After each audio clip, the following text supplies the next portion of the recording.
Dans l'épisode précédent, Feng Gao s'est rendu à la ville pour voir la famille de sa mère, mais une fois à la porte, il s'est fait attaquer. Qu'est-il arrivé à la famille Chiun? Ont-ils été attaqués? Des bandits les ont-ils attaqués? Allons tout de suite le découvrir. Avant de commencer, je tiens à vous informer que l'espace membre est disponible pour ceux qui ont marre des publicités sur les vidéos et veulent encore plus de contenu et de meilleure qualité pour seulement 0,99 €. Mais vous pouvez aussi soutenir la chaîne en partageant les vidéos que vous aimez avec vos amis.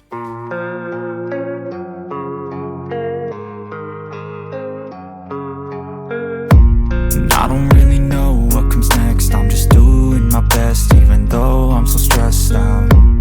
Everything just feels like a test that I fail, so depressed when I can't seem to get out. But something deep inside won't let me quit. I swear that I'm inspired by all this shit. Tell me that I can and I won't. That's what guides me the most. Fuck your lies, I'll do what I want. The gas in the back of the set, never left. She's so bad that the can't hit the brag. The gas in the back of the set, never left. She's so bad that the can't hit the brag.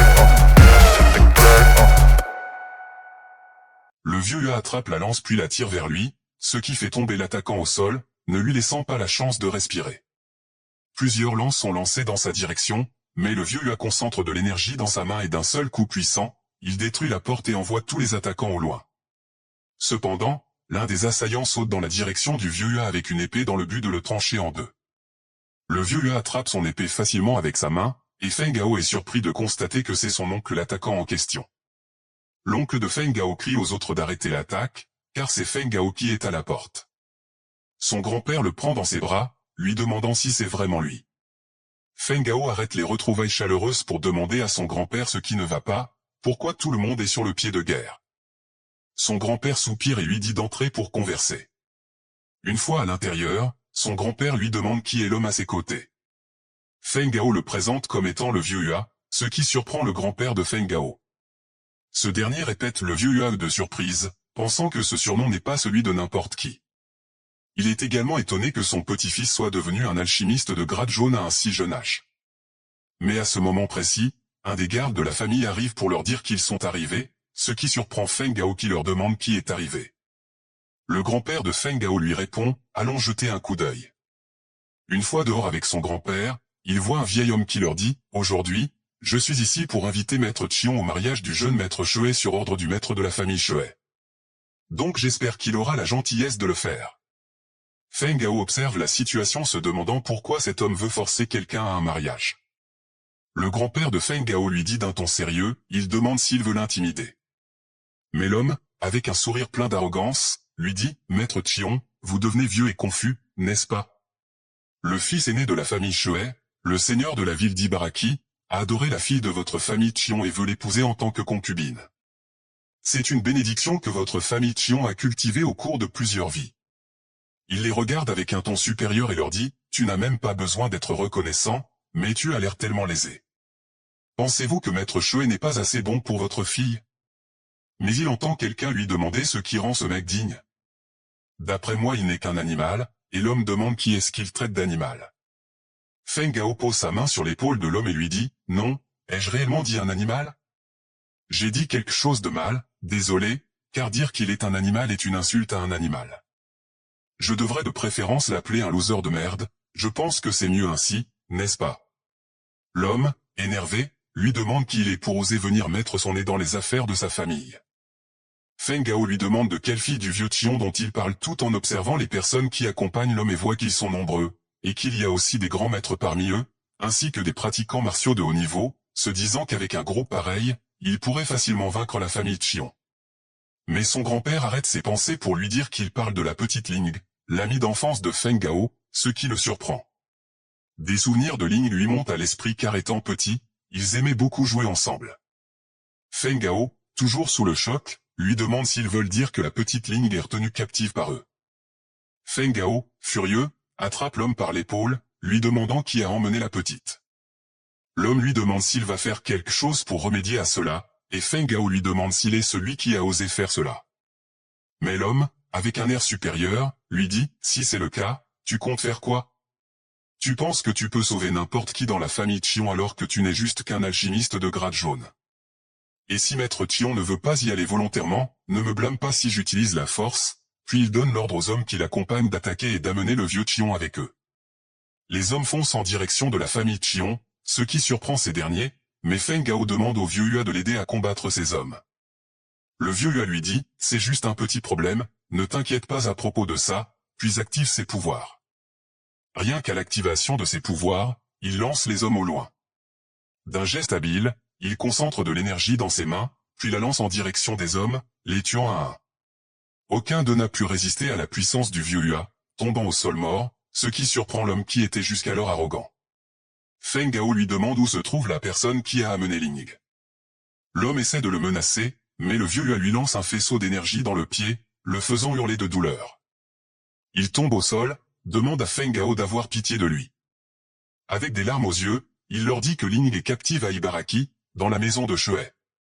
Feng Gao s'approche de lui, mais ce dernier se défend en disant « Non, non, non, c'est le jeune maître Shuei, Shuei-un, de passage par la ville de Guxi, et a rencontré cette petite fille et l'a prise de force. » Feng Gao lui demande d'un ton menaçant si elle est bien traitée, et l'homme implore pour sa vie, disant que rien de mal ne lui a été fait, que son maître lui a simplement demandé de faire en sorte que le vieux Chion vienne à la cérémonie de gré ou de force. Feng Gao sourit en lui disant que c'est bien. L'homme, avec un sourire de soulagement, demande si Feng Gao va le laisser partir. Mais avant même de terminer sa phrase, il se fait littéralement évaporer par le vieux Hua. Le vieux Hua demande à Feng Gao s'il veut aller à Ibaraki, et Feng Gao lui répond que bien sûr, il va y aller. Ibaraki, capitale du comté d'Ibaraki, est située dans la partie sud-ouest du royaume de Yualan.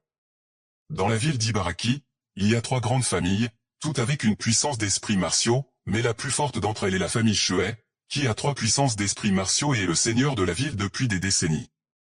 Le grand-père de Feng Gao lui dit, AER, fais attention, après tout, la famille Shuei est le seigneur de la ville d'Ibaraki et tient 30 000 puissances militaires dans leurs mains, ne les pousse pas à la limite.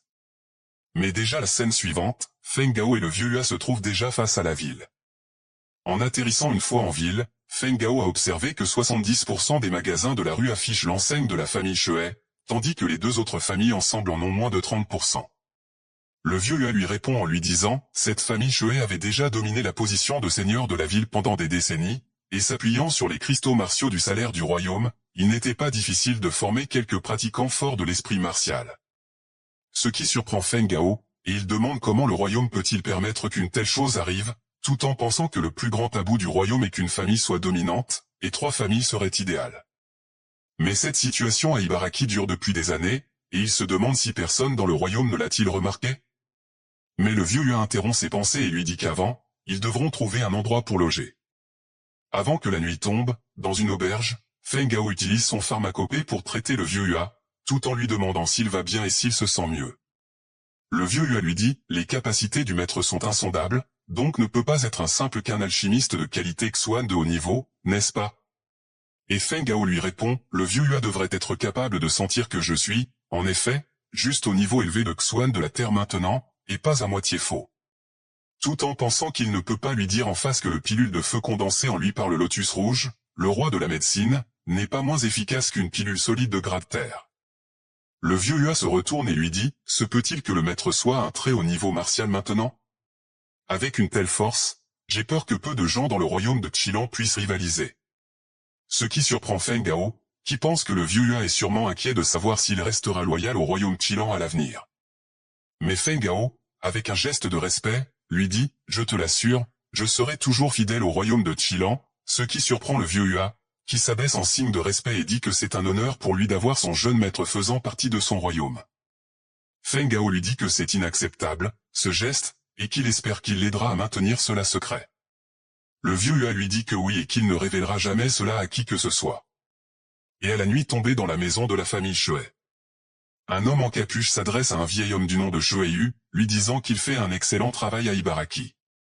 Le vieil homme lui répond avec beaucoup de respect, lui disant que c'est grâce à lui que tout cela est possible. L'homme en capuche, se présentant comme membre de son temple aujourd'hui, est là pour le récompenser. Il lui offre alors plusieurs pilules mystérieuses que le vieil homme prend en le remerciant, considérant cela comme un excellent cadeau. L'homme lui dit que s'il sert bien le temple, il ne sera pas maltraité, mais il demande quelles sont les situations de l'armée dans la ville d'Ibaraki. Le vieil homme, toujours en faisant un geste de respect, lui dit que l'armée est en train de croître et qu'il y a maintenant plus de 50 000 soldats. Toutes les positions clés et tous les postes importants sont occupés par les membres de sa famille et les conseillers de confiance de sa famille. Ces 50 000 soldats n'obéiront qu'aux ordres de sa famille Shuei et seront au service du temple, et non de la famille royale de Xilan. L'homme à capuche se lève, lui disant qu'il a fait un excellent travail et qu'il a rendu un énorme service au temple. Il lui annonce qu'il devra lui rendre encore 2 autres services, posant sa main sur l'épaule du vieil homme et lui dit d'une voix terrifiante, « J'ai entendu dire que ton fils va se marier. Toutes mes félicitations. » Puis, avec un large sourire, il ajoute, « Je veux que tu invites tous les puissants d'Ibaraki, tous les chefs de famille, les grands et les petits. Prends ceci et ajoute-le dans le vin, tout en tendant une fiole mystérieuse. » Il demande au vieil homme de le donner aux convives sans s'inquiéter, car le poison ne fera effet que 24 heures après la fête, ce qui surprend le vieil homme. Celui-ci demande si c'est réellement un poison puissant, ce à quoi l'homme confirme, affirmant qu'aucun expert dans ce royaume ne pourrait traiter ce poison, même un ancêtre martial ne pourrait éviter la mort s'il ingère ce poison. Le vieil homme se prosterne, assurant qu'il va faire cela, et l'homme en capuche lui dit qu'il a entendu parler de la famille Pu dans la ville de Xi'an et que pour le moment, le temple ne peut pas envoyer de gens là-bas pour certaines raisons. Cependant, étant donné que la famille Shuei possède 3 guerriers au niveau de l'esprit martial, il ordonne au vieux d'envoyer quelqu'un à Xi'an pour renforcer la famille Pu. Le vieil homme va demander quelque chose à l'homme à capuche, mais lui dit simplement qu'il va faire ce qu'on lui a demandé. L'homme à capuche part en riant, lui disant que s'il accomplit ces 2 choses, les récompenses seront énormes. Mais immédiatement après le départ de l'homme, il se retourne pour être sûr qu'il est réellement parti. Puis, il dit aux 2 hommes qui étaient cachés de sortir, 2 entrent dans la chambre. Une fois les 2 hommes sortis, il leur demande s'ils ont bien entendu ce que le disciple du temple des démons a dit, ce que les hommes confirment. D'un air sérieux, il demande aux 2 hommes s'ils pensent qu'il peut faire ces 2 choses ou pas. Et l'un des hommes lui dit qu'il aimerait lui demander quelque chose en premier, puis lui demande quand le patriarche, qui est le vieux, atteindra le niveau d'ancien martial. Le vieux lui dit que cela prendra un peu de temps. Puis, avec un sourire malicieux, il leur dit, « Cela ne fait que 5 ans que je suis passé au rang d'esprit martial de haut rang, et normalement, il faudrait au moins 20 ans pour passer au rang d'ancêtre martial. Mais avec l'accumulation de cristaux martiaux, le temps peut être réduit de moitié. » L'un des 2 hommes sourit en lui demandant si cela signifie que dans 5 ans seulement, le patriarche pourra devenir ancêtre martial. Il continue à rire et dit qu'enfin, après des siècles, la famille pourra avoir un nouveau patriarche de niveau ancêtre martial. Le vieux les arrête dans leur délire en leur disant, « Il est trop tôt pour fêter, je suis seul et je ne peux pas créer de remous. Vous n'êtes pas autorisé à agir de manière imprudente tant que je n'ai pas été promu ancêtre martial. » Et l'homme lui répond qu'il comprend et que pour continuer à utiliser les ressources du culte des démons de l'ombre, il doit faire ces 2 choses. Le vieux se lève en leur disant, « Alors, que diriez-vous de ça, après le mariage de Unuer cette fois-ci, Shueong, vous devriez aller à la ville de Xi'an. Combattez et prenez la famille Pu en vos propres mains. » Et les 2 hommes lui répondent qu'ils comprennent. Notre scène change, Feng Gao regardant la ville à travers les fenêtres, demandant à l'aubergiste, comment peut-il y avoir autant de caravanes à Ibaraki pendant la nuit. L'aubergiste lui a informé que le fils aîné de la famille du seigneur de la ville Shuei, Shueun, se mariait dans 3 jours, et que toutes les grandes et petites familles du comté avaient reçu des invitations. Feng Gao lui dit, « Cette famille Shuei fait un si grand déménagement, j'ai peur que ce ne soit pas seulement à cause du mariage, n'est-ce pas ?» Le vieux lui a fait part de la vérité selon laquelle la famille Shuei prévoyait déjà de dominer tout le comté d'Ibaraki. Feng lui demande et concernant la famille Du et la famille Shuei, s'ils ne vont rien faire concernant cela. Et le vieux lui dit, qu'ils répondent ou non, découvrons-le. Notre scène change et nous sommes dans la maison de la famille Du, et on peut entendre au loin quelqu'un s'adresser au patriarche, lui disant que la famille Shuei essaie clairement de mettre la famille Du sous leur contrôle et qu'il est sûr que la famille Shuei a aussi reçu une invitation. Mais malgré cela, j'ai entendu que la famille Shuei connaît tout le monde dans les environs et essaie de dominer toutes les villes environnantes et qu'elle ne se contente pas d'avoir seulement cette ville. Et le patriarche lui dit qu'il sait déjà tout cela mais qu'il ne pourra rien faire concernant cela. Le vieux lui fonce à toute vitesse dans leur direction, ce qui surprend le patriarche et les 2 hommes présents sont choqués de voir ce qui se déroule devant leurs yeux. Ils voient le vieux Ua passer à toute vitesse devant ses gardes et les neutralisent tous d'un seul coup. Le vieux Ua s'approche d'eux en demandant au patriarche s'il est le chef de la famille Du, et le patriarche, pensant qu'il est de la famille Shuei, lui demande s'il ne pouvait pas attendre pour encore 3 jours. Le vieux Hua lui dit, « Si nous étions des membres de la famille Shuai, penses-tu que tu pourrais te tenir debout devant nous actuellement ?» Puis, se retournant, demandant à Feng Gao de venir en l'appelant jeune maître. Et Feng Gao s'approche d'eux en activant le pouvoir de son pharmacope en leur disant, « Salut, messieurs. Laissez-moi voir vos blessures. » Puis, d'un geste de la main, il envoie de l'énergie en direction des hommes. Une fois que l'énergie a atteint leur corps, le patriarche remarque immédiatement que c'est l'énergie d'un alchimiste de rang Xuan, et il est extrêmement surpris, se demandant comment quelqu'un d'aussi jeune peut être aussi puissant. Les hommes entourant le patriarche sont tous surpris car ils sont réellement guéris. Le patriarche s'adresse à Feng Gao, lui demandant pour quel motif il a visité leur humble demeure. Feng Gao répond, « Il n'est pas nécessaire d'être nerveux, nous venons simplement vous demander, puisque vous savez que la famille Shuai veut dominer le comté d'Ibaraki, pourquoi ne vous joignez-vous pas à la famille Shuai pour contrer la famille Shuai ?» Le patriarche lui répond, « À propos de cela, ce n'est pas que nos deux familles n'uniront pas nos forces. Même si nous le faisons, nous ne sommes toujours pas à la hauteur de la famille Shuai. » Le vieux lui demande alors si la famille Shuai est réellement aussi terrifiante. Le patriarche de la famille Du soupire lui dit, « Aujourd'hui, la famille Shuai possède déjà 3 puissances de niveau esprit martial. Shuai-Yu, Shuai-On et Shuai-Lan, y compris le patriarche, Shuai-Yu, qui a même atteint le sommet de l'esprit martial. » Cela surprend Feng Gao d'apprendre que la famille Shuai a déjà 3 esprits martiaux. Le patriarche continue en lui disant, non seulement cela, mais maintenant l'armée d'Ibaraki est sous le contrôle de la famille Shuai et a augmenté à 60 000 soldats au cours des dernières années.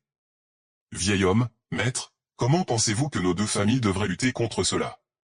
Cela énerve le vieux Hua qui soupire et dit, cette famille Shuai est vraiment courageuse, puis lui tend un badge doré en lui disant d'appeler la famille Shuai car il y a un travail important pour eux deux.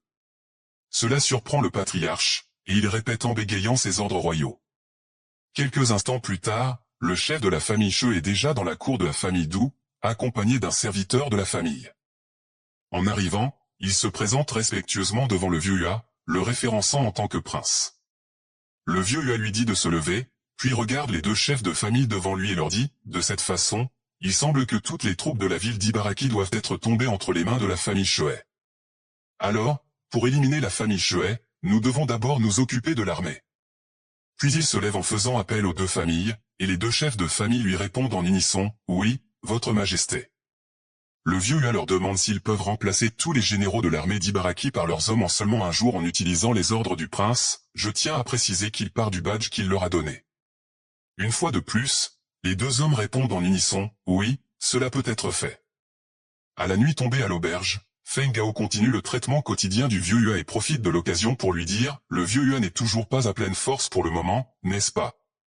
Le vieux Hua lui répond, en effet, le poison thermique dans le corps doit encore être supprimé et je n'ose pas le retenir. Mais après le traitement du maître, la force au sommet de l'esprit martial est toujours là. Feng Gao lui dit, surpris, est-ce seulement le sommet de l'esprit martial? Tout en pensant, si vous êtes seulement au sommet de l'esprit martial, alors vous êtes au même niveau que la personne la plus forte de la famille Shuai, et il n'y a aucune certitude de victoire. Si la famille Shuai ne peut pas être détruite, alors j'ai peur que le moment venu, la famille Xion. Toujours pensif, il se rappelle que le vieux Hua a mentionné la suppression du poison thermique plus tôt, puis se demande si c'est juste pour le supprimer qu'il. Mais sans finir ses réflexions pour trouver la réponse à sa question, il demande au vieux Hua si supprimer le poison va fonctionner, tout en lui remettant une boîte. Une fois la boîte ouverte par le vieux Hua, il est surpris et demande à Feng Gao ce que sont ces pilules.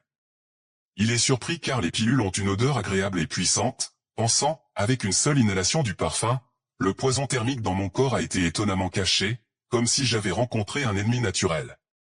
Il réfléchit un moment et demande à Feng Gao si c'est, mais ce dernier le coupe en disant le roi de la médecine.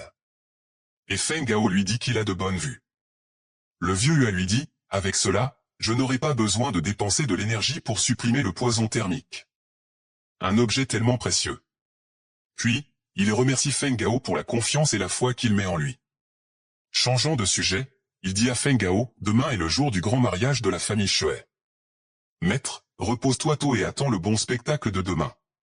Feng demande alors, mais comment le mariage peut-il être tenu alors que la famille Xion n'était pas encore venue et que la famille Shuai ne voulait-elle pas sauver la face?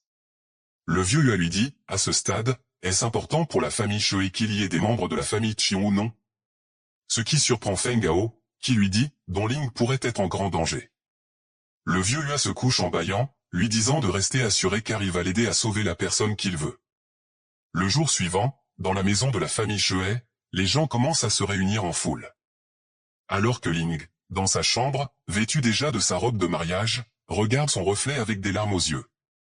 Elle prend un poignard et s'apprête à commettre un suicide, mais quelqu'un arrive, lui demande ce qu'elle est en train de faire et lui dit de ne pas s'approcher d'elle. Le jeune homme lui dit qu'il ne va pas s'approcher et qu'elle doit mettre son couteau de côté. Elle lui crie, « Je ne veux pas t'épouser même si je dois mourir pour cela. » Le jeune maître de la famille Shuai lui demande furieux ce qu'elle vient de dire et lui demande si elle n'est pas assez bonne pour ses yeux. Le jeune homme lui dit avec un ton grave et sérieux tout en lui pointant du doigt, « Tu m'écoutes bien, Qian Ling'er, le sort de ta famille Qian dépend de toi personnellement.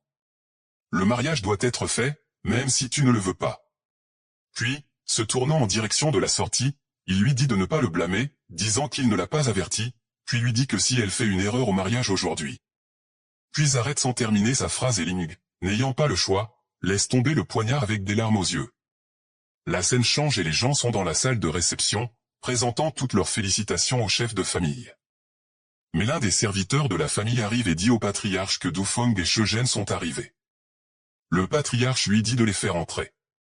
Le portier annonce leur entrée et on peut voir Feng Gao et le vieux Hua parmi eux, ce qui promet d'être très intéressant. Mais le patriarche de la famille Shuai les remarque immédiatement, se demandant intérieurement qui ils sont. Feng Gao et le vieux Hua rentrent et regardent les personnes présentes dans la cérémonie de mariage.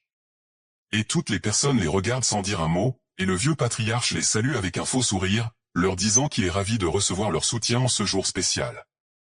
Le vieux remarque qu'ils n'ont apporté aucun cadeau pour la cérémonie, ce qui est un manque de respect, et il est en colère car il sait qu'ils l'ont fait exprès. Le patriarche de la famille Shuai le salue en lui disant « Toutes mes félicitations, chef de la famille Shuai. J'ai entendu que votre fils va se marier, je suis juste venu jeter un coup d'œil. » Et le chef de la famille Du lui dit « Je suis vraiment désolé, mais ma famille est vraiment trop pauvre pour apporter un cadeau décent à cette cérémonie. J'espère que vous comprendrez. » Le vieil homme les regarde sans dire un mot, puis les invite à s'asseoir à la table, tout en pensant « Vous êtes des gens qui vont mourir, je ne vais pas faire l'erreur de m'énerver pour si peu. » Une fois assis à leur table, le chef de la famille Du leur dit que le vieux patriarche de la famille Shuai est le seul dans la ville qui puisse avoir ce genre d'événement dans la ville. Alors que Feng Gao ressent une odeur étrange dans le vin, il leur dit de ne pas boire le vin sous aucun prétexte car il est empoisonné, ce qui les surprend tous. Tout le monde boit et rit ensemble. Le patriarche de la famille Shuai, que je vais appeler désormais le vieux X, les observe pensant que le travail que lui donnent les adorateurs du démon ne sera pas un problème. Il regarde ensuite vers la table des familles Shi et Du et remarque qu'ils n'ont pas encore commencé à boire, ce qui le surprend. Le portier annonce l'arrivée des jeunes mariés, Ling et Sheun, alors que le cortège leur lance des fleurs. Feng Gao la regarde, surpris de la revoir après si longtemps. Ling avance avec un regard vide quand Feng Gao l'appelle, ce qui la surprend complètement. Le vieux Hua leur donne un signal, indiquant qu'il est temps d'agir. Tous se lèvent et se dirigent vers Ling et son cortège, s'attendant à quelque chose. Le vieux X ainsi que tous ces hommes sont choqués de voir leur action. Le chef de la famille Shuai regarde Ling et déclare haut et fort pour que tout le monde entende, « Seigneur Shuai, ne me comprenez pas mal. Nous ne faisons rien de mal, car un mariage ne doit pas être forcé et les conditions doivent changer. Car après tout, enlever quelqu'un de force sera toujours quelque chose de mauvais. » Cela surprend tous les invités présents. Le vieux X, furieux, lui hurle dessus, lui demandant s'il cherche le chemin vers la mort. L'un de ces hommes active son énergie, car des insectes essaient de gâcher la cérémonie en se précipitant vers le chef de la famille Shuai avec un sourire moqueur. Mais Shezhen active son énergie, détruisant le toit de la maison, ce qui surprend Feng Gao. Il voit qu'il maîtrise une technique d'arts martiaux de feu. Leurs deux coups se heurtent, et Shezhen lui donne un coup de poing, envoyant l'homme au sol. Il claque la langue, lui disant que c'est décevant venant du commandant de l'armée de la ville d'Ibaraki. Le vieux X est surpris de voir ce vacarme dans sa maison. Il se demande s'ils ont une as dans leur manche, puis regarde le vieux Hua, se demandant s'il est leur atout, car il n'arrive pas à évaluer sa véritable force, et sans avoir les informations nécessaires. Il se retourne et donne l'ordre à ses hommes de ne pas bouger sans ses ordres. Pendant ce temps, Feng Gao et Ling sont heureux de se retrouver et s'embrassent. Cela met en colère le jeune Shuai, qui lui demande comment ose-t-il toucher sa future femme, Feng Gao. Ce dernier se retourne vers lui, lui disant « Donc c'est toi qui as enlevé Ling ». Le jeune Shui court vers Feng Gao, mais le vieux X lui demande d'arrêter immédiatement. Surpris, il se retourne et le vieux X lui demande s'il a réellement pris cette fille de force. Il est surpris et dit « Père, qu'est-ce que tu fais ? Nous avons pris. » Mais avant même de finir sa phrase, le vieux X lui donne une gifle. Il le traite de bâtard et lui demande comment il ose agir ainsi. Le jeune, au sol et ne comprenant absolument rien, est interrogé par le vieux X sur pourquoi il n'a pas commencé à présenter ses excuses. Il se prosterne finalement et présente des excuses à Ling pour l'action de son fils. Et tout le monde pense la même chose, le patriarche s'excuse, c'est de la folie. Ling demande à Feng Gao si c'est vraiment pour la sauver qu'il est venu, et Feng Gao le confirme. Mais Ling regarde le vieux, terrifié, et lui demande de partir, car c'est dangereux ici. Feng Gao essuie ses larmes, lui disant de ne pas pleurer, que tout ira bien. Puis, il se tourne vers le vieux X, lui demandant s'il peut partir avec Ling. Le vieux X lui dit oui et s'adresse à Ling, lui disant qu'elle est libre de partir car son fils a commis une erreur. Shenzhen s'approche ensuite de lui disant qu'il y a d'autres sujets qu'ils doivent aborder. Le vieux lui a dit à Feng Gao d'emmener Ling en sécurité. Une fois Feng Gao parti, un des hommes du vieux X crie que l'armée de 50 000 soldats a complètement encerclé la maison de la famille Shui.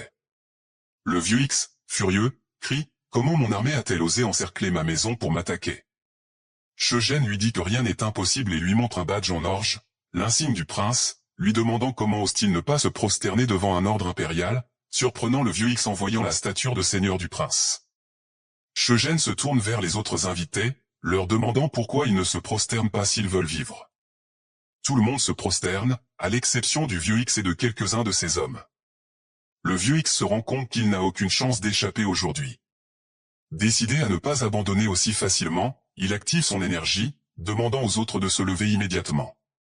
Puis il crie, « Le vin que vous avez tous bu aujourd'hui a été empoisonné. » Cela surprend tout le monde présent.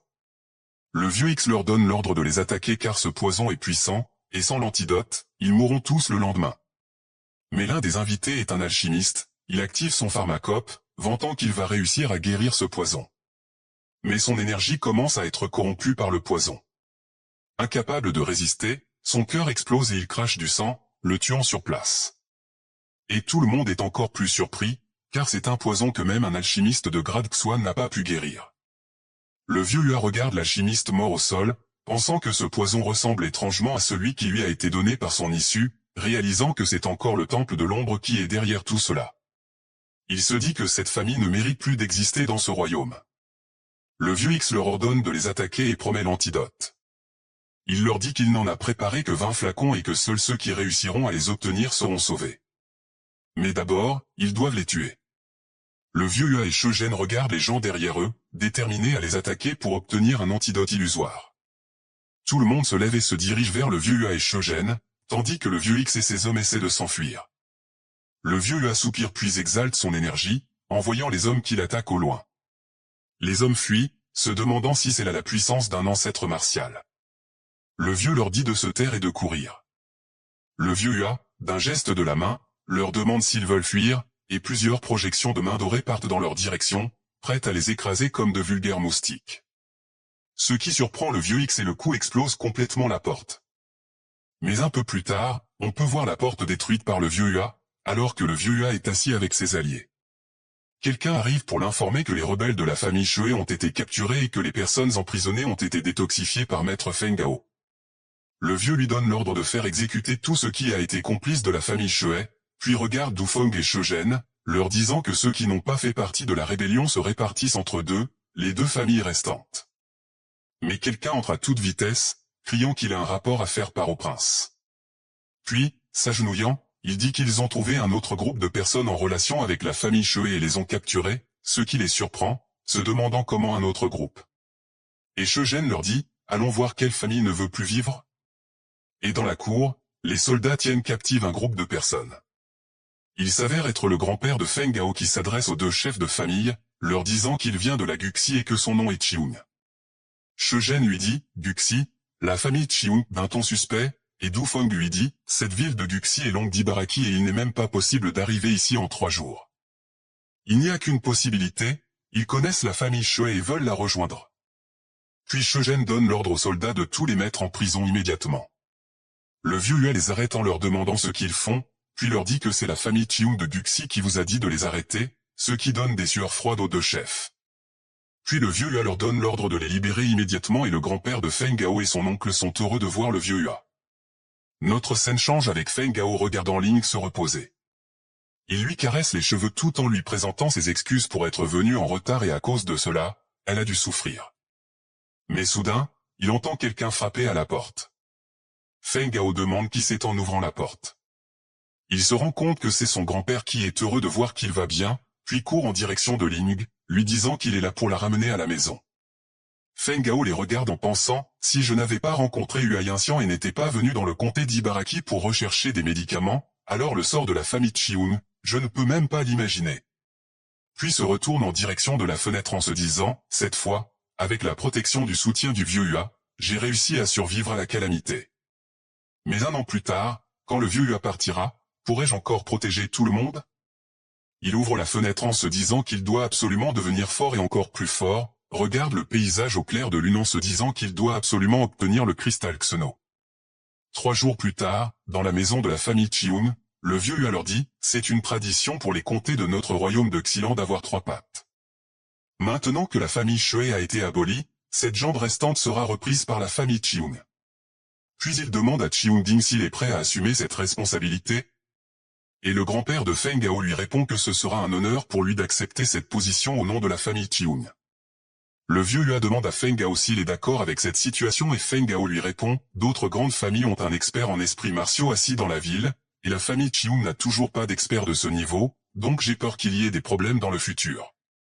Et le vieux Hua lui dit, maître, rassurez-vous, après avoir écrit une lettre d'introduction, je recommanderai aux 3 juniors de la famille Chiung d'étudier à l'académie Feng Yue de King's Capital, et ce ne sera qu'une question de temps avant qu'ils aient le rang d'esprit martial. Et Feng Gao, super content, remercie du fond du cœur le vieux Hua, regarde le vieux Hua tout en pensant que si Ling étudie aussi, personne ne pourrait le maltraiter dans le futur. Le vieux Hua lui dit que c'est temps pour eux d'aller dans la compétition de glace The Icefield. À la nuit tombée dans le culte de l'ombre quelque part dans le royaume de Xilan, quelqu'un furieux lance une verre au sol et crie aux autres, qui diable a divulgué l'information? Mais le silence règne et le vieux continue et leur dit, 3 esprits martiaux et 50 000 armées ont été détruits en un jour. C'était en vain que mon temple de l'ombre les avait cultivés si durant tant d'années. L'un des membres du culte lui dit, aîné, la famille Shui a été exterminée, j'ai entendu que c'était parce que le fils mâle de la famille Shui, qui a attaqué de force une jeune fille d'une petite famille, la famille Chiung, seulement pour entraîner un prince du royaume de Xilan, conduisant ainsi à l'extermination de la famille. Le vieux surpris lui dit, le prince de Xilan? La famille Chiung? Comment ont-ils réussi à attirer le prince? C'est incroyable. Et un autre membre du culte lui dit, c'est juste que la famille Shui est partie et le comté d'Ibaraki ne peut pas être battu pour le moment. Y a-t-il plus de progrès dans les autres lieux dont vous êtes responsable? Puis il se lève et lui dit, de retour aux anciens, une personne a été infiltrée dans la résidence du maréchal de Xilan et attend une opportunité de l'empoisonner. Je crois que de bonnes nouvelles arriveront dans peu de temps. Et le vieux lui dit, bon, arrêtons le reste pendant un temps, j'ai une tâche importante pour vous. Les membres du culte partent à la chasse de la famille Chiung. Vont-ils essayer de tuer Feng Gao? Le père de Feng Gao sera-t-il en danger? Tout cela, vous allez le découvrir dans le prochain épisode. Je sais que vous tous, comme moi, aimez les vidéos longues de plus d'1 heure, mais pour le moment, je ne peux pas en créer beaucoup.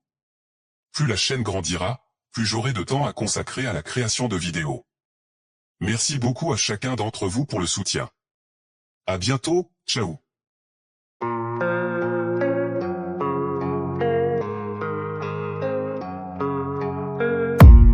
I don't really know what comes next, I'm just doing my best even though I'm so stressed out. Everything just feels like a test that I fail, so depressed when I can't seem to get